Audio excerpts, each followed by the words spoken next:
দেখেন এবার আয়াতের তর্জমা শুনে আল্লাহ তাআলা বলেন, এই আমার তর্জমা বললেই কথা শেষ।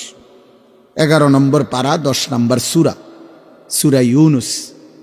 এই সূরায় আল্লাহ বলেন, জীবনটা যাদের চারটা বিষয় নিয়ে যাদের জীবন কাটে, আল্লাহ তাআলা বলেন তাদের ঠিকানা নিশ্চিত জাহান্নাম। ইন্নাল্লাযীনা লা ইয়ারজুনা লিকাআনা। 1 নম্বর, জীবন চলার পথে যাদের আচরণ চলাফেরা উঠা বসা দ্বারা বোঝা যায় যে তারা জান্নাত চায় না, আল্লাহর সাক্ষাৎ চায় না। আল্লাহর সাক্ষাৎ চাওয়া মানে হলো জান্নাত চাওয়া, জান্নাত চাওয়া মানেই হলো আল্লাহর সাক্ষাৎ চাওয়া। চলাফেরা, লেবাস, পোশাক, আচরণ, উচ্চারণ, লেনদেন, সারাদিনের জওয়ান বুড়ার কথাবার্তা উঠা বসার দ্বারা বোঝা যায় উনি মূলত জান্নাত চায়। আমনে কোন তাইলে, নাহলে আমারে কোন একজন 60 বছরের চাচা যারা বিড়ি খান, আল্লাহর দোহাই আপনি এনে দাঁড়াইয়া বলেন, এনে আইসা যে আমি বিড়ি খাই হুজুর, তবে আমি জান্নাতের আশা করি। আপনি আসেন তো, জান্নাতের আশার সাথে বিড়ি সাংঘর্ষিক না? কথা বলে না কেন? তো তাইলে তো আমি কেমনে বুঝতাম আপনি জান্নাতের আশা করেন? একজন চাচা বলেন যিনি 60 বছর হওয়ার পরেও চা দোকানে বসে টেলিভিশনে নর্তকীর নাচ গান দেখেন, আপনি এখানে বলেন আমি জান্নাতের আশা করি? বলুক। 6 লাখ টাকা 12 লাখ টাকা সুদে কিস্তিতে নিয়া যে ফুতের বিদেশ পাঠাইছেন, আল্লাহর কসম করে এখানে অনেকগুলো ক্যামেরা আছে, আপনি এনে দাঁড়াইয়া বলেন তো, আসা এখানে আসেন, এখানে আজ হুজুর আমি 12 লাখ টাকা 6 লাখ টাকা সুদে নিয়েছি, কিস্তিতে নিয়ে ফুলাগারে বিদেশ পাঠাইছি, এই আশায় আল্লাহ যাতে আমার জাহান্নাম থেকে মুক্তি দেয়, ফুলাগার উসিলায় যাতে আমি জান্নাত যাইতে পারি। দেখো কেন হুজুর হুজুর আছে মুরব্বী আমার, বলেন একজন চাচা বলেন আয়সা কি ভাই? তাহলে এর অর্থ কি? তো আখিরাত কোথায়? আপনার জান্নাতের আশা কোথায়? আপনার আচরণ দ্বারা আপনি বুঝান, আপনার উঠা বসা দ্বারা আপনি বুঝান। ইনসাফ করেন, ইনসাফ করেন। কোরআনুল কারীমের মধ্যে আছে, আল্লাহ তাআলা বলছেন ওয়ালা সাউফা ইউতিকা রাব্বুকা ফাতারদা। আল্লাহ বলছে বন্ধু আপনার সুপারিশ আমি নেব, এবং আপনার সুপারিশে আমি এত বেশি পরিমাণ লোককে জান্নাত দেব, আপনি খুশি হবেন।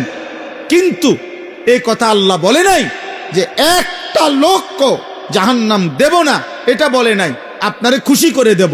এখন আমার প্রশ্ন হইল, শুধু আমি প্রায় বলি যে মনে করেন 100 কোটি মানুষ নবীর উম্মত ধরে নেন, তো আল্লাহ বললেন আমারে জানিস তোমার নবীর সুপারিশে সকলকে আমি আল্লাহ জান্নাত দিলাম, শুধু তুমি আনিসকে জাহান্নাম দিলাম একজন, আর বাকি সবাইরে জান্নাত দিলাম।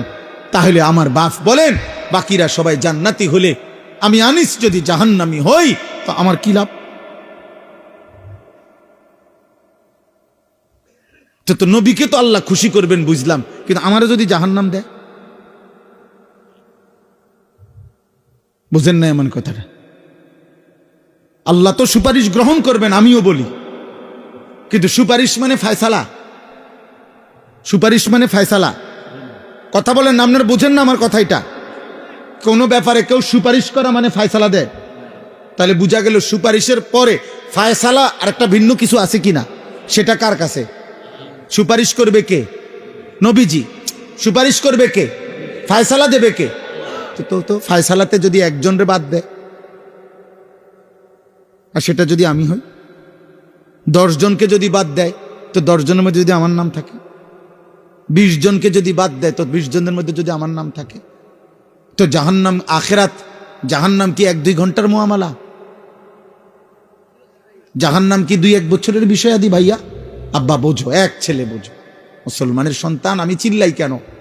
আমার অস্থিরতাটা কেন আব্বা? আমি তো তোমার জন্য ভাবলাম, কে তোমারে ফিরাবে, কে তোমারে আল্লাহ চিনাবে?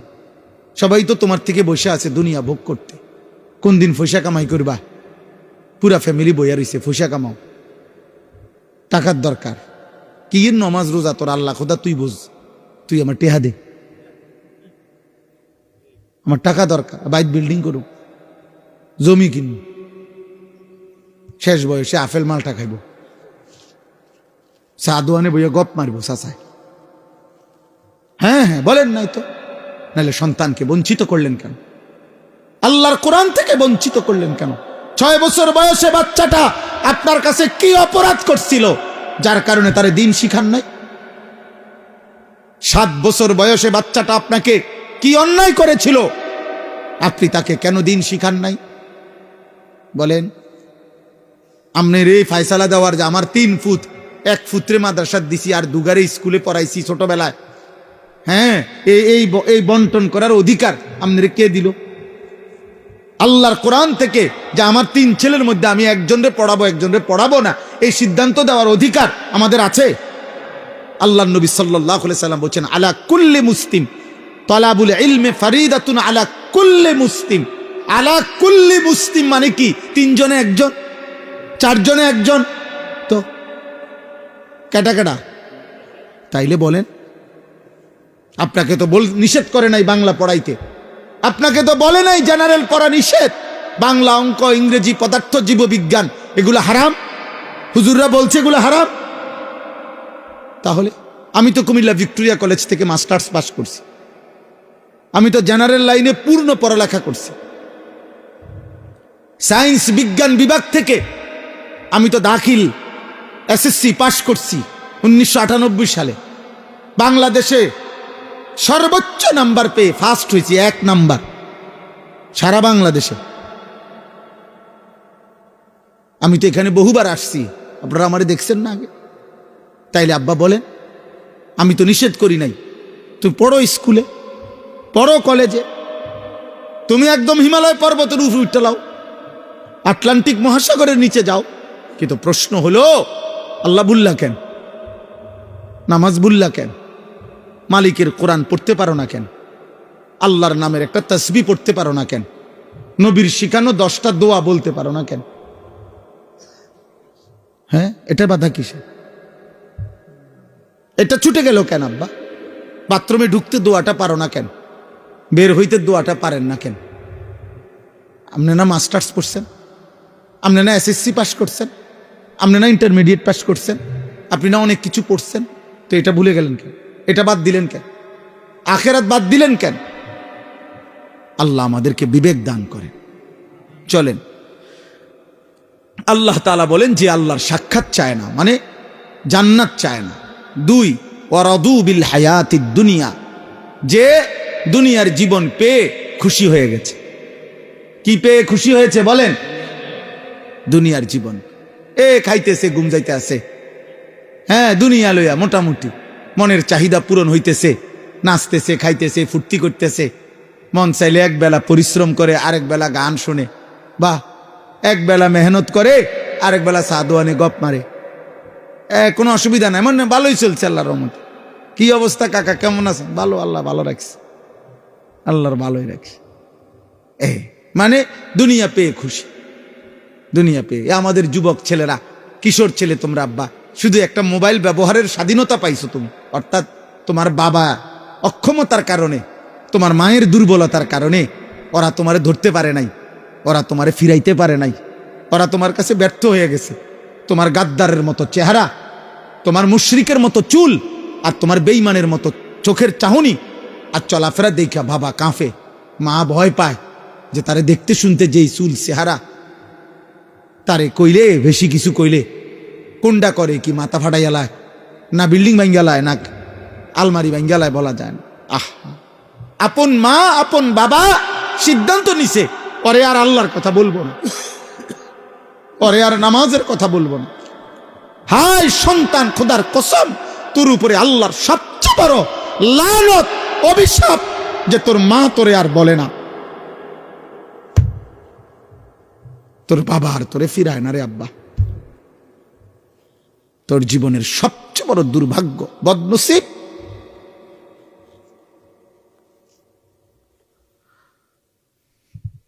দুনিয়া পেয়ে খুশি হয়ে গেছো, নারী দেখতেছো, ছবি দেখতেছো, মোবাইল দেখতেছো, নাচ গান করতেছো, ফুর্তি করতেছো, মন মতো চুল ফিরাইতেছো, যেখানে মন চায় সেখানে আড্ডা দিতে পারতেছো, অবাধ, মুক্ত, স্বাধীন, আজাদ।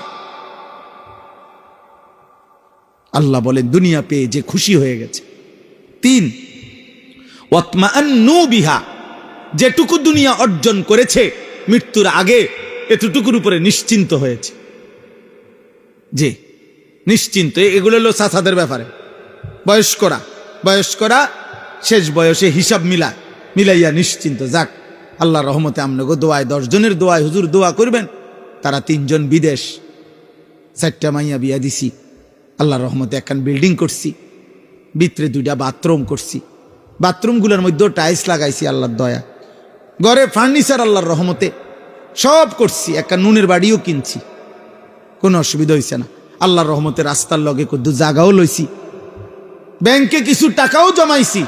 এই আল্লাহ ভালো রাখছে। আল্লাহর কাছে যা চাইছি আল্লাহ দিছে, আল্লাহ দিছে। এই যে দুনিয়া মিলাইয়া কি নিশ্চিন্ত যে না আলহামদুলিল্লাহ আমার 60 বছরের জিন্দেগি সার্থক। আল্লাহর কাছে যেমনে যেমনে চাইছি, ফোলাগুনের বিদেশ, মাইয়ার বিয়া, বিল্ডিং, ঠিক আল্লাহ এমনে দাগে খুতিয়ানে মিলাইয়া আল্লাহ দিছে আমার। ওয়াল্লাযীনা হুম আন আয়াতিনা গাফিলুন। আর 4 নাম্বার হলো আল্লাহ বলেন প্রতিনিয়ত আমি আল্লাহর বিধান, আমার হুকুম, আমার আহকাম, আমার আয়াতের ব্যাপারে যারা গাফেল। দুনিয়া তো সব বুঝে, উনি ইটও চিনে, বালুও চিনে, সিমেন্টও চিনে, উনি রাজমিস্ত্রিও চিনে, কাঠমিস্ত্রিও চিনে, উনি ভাত মাছ চাল ডাল আলো অন্ধকার রোদ বৃষ্টি হাসি কান্না নারী পুরুষ আনন্দ বেদনা সব বোঝে, কোনটা হালাল টাকা, কোনটা সুদের টাকা, কোনটা কিস্তি, সব বুঝে। উনি শুধু আখেরাত বুঝে না। তাব্বাত ইয়াদা সূরাটা কইতারে না, কুল হু আল্লাহ সূরাটা কইতারে না, আর তাহিয়াতু শুদ্ধ করে পড়তে পারে না। আল্লাহ নাই, আখেরাত বুঝে না, আল্লাহর বিধান বুঝে না। আল্লাহ বলেন এই 4টা জিনিস, জান্নাত চায় না, দুনিয়া নিয়ে খুশি হয়ে আছে, যেটুকু দুনিয়া অর্জন করেছে এটুকুতে নিশ্চিন্ত, আর আল্লাহর আয়াত আল্লাহর বিধানের ব্যাপারে গাফেল। আল্লাহ বলেন উলাইকা মাওয়াহুমুন নারু বিমা কানু ইয়াকসিবুন। আল্লাহ তাআলা বলেন এই মানুষগুলো সারা জীবনে যা অর্জন করেছে এই সব কিছুর বিনিময়ে তাদের ঠিকানা আন্নার, জাহান্নাম। আল্লাহ ছেড়ে, আখেরাত ছেড়ে, হালাল হারাম ছেড়ে, জায়েজ নাজায়েজ ছেড়ে, পর্দা পুশিদার সেজদা নামাজ বন্দিগি এই সব বাদ দিয়া আপনি শুধু দুনিয়া সাজাইছেন। আল্লাহ বলছে এই দুনিয়ার সমস্ত কিছুর বিনিময়ে এই বাড়ি, এই বিল্ডিং, এই দালান, এই সংসার, এই ব্যবসা, এই উপার্জন, এই সব কিছু তাকে জাহান্নামে পৌঁছাবে। কোথায় পৌঁছাবে? জাহান্নাম। অতএব